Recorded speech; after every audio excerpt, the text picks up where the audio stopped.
भल करी देखंतु एही दृश्य को किभली चिकचिक करुछि। विद्यालय पाचेरी रे अंका होईछि रंग बेरंगर चित्र। विद्यालय रे रहिछि स्मार्ट क्लासरूम, ता सहित रहिछि लक्षाधिक टंकार नामी दामी शिक्षा उपकरण।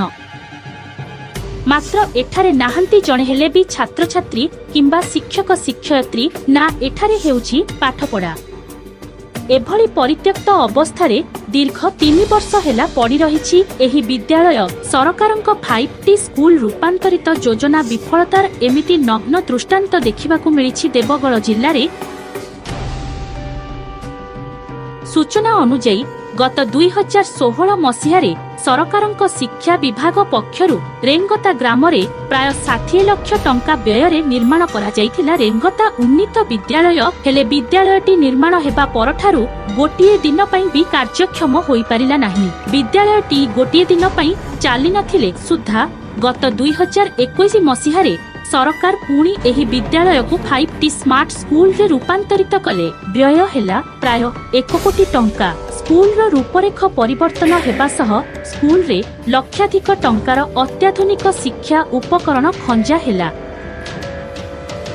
एही स्कूल टीकू गत 2023 मसीहा जनवरी 27 तारिख दिन तत्कालीन जिल्लापाल उद्घाटन करथिले। मात्र अत्यंत परितापर विषय हेला एही स्मार्ट स्कूलटी एपर्यंत कार्यक्षम होई पारि नाही। ना एठारे अछंती छात्र छात्री, ना अछंती शिक्षक शिक्षयत्री। स्कूल रे आवश्यक संख्यक छात्र छात्री नथिबा आळ देखाई विभागीय कर्तृपक्ष स्कूलटी को खोलु नाहंती। फलरे दीर्घ समय हेला एही स्मार्ट स्कूलटी परित्यक्त भाबे पड़ी रही भूतकोठी रे परिणत हेलाणी। एठारे थिबा लक्षाधिक टंकार मूल्यवान शिक्षा उपकरण माटी रे मिसि जिबाकू बसिछि।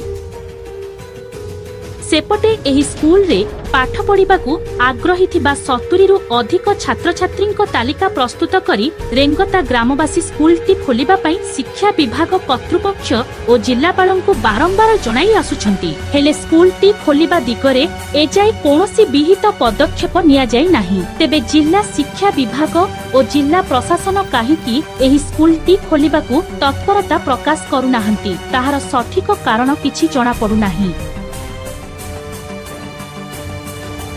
शिक्षा भित्तिभूमिर विकास तथा पिलांकु गुणात्मक मानर शिक्षा प्रदान करिबा लक्ष्य सरकार अजस्र अर्थ व्यय करी स्मार्ट स्कूल निर्माण कले सत। हेले विभागीय कर्तृपक्ष और जिला प्रशासनर चरम अवहेला कारणरू एही स्मार्ट स्कूलटी दीर्घ समय हेला कार्यक्षम न होई माटी रे मिसि जिबाकू बसिछि।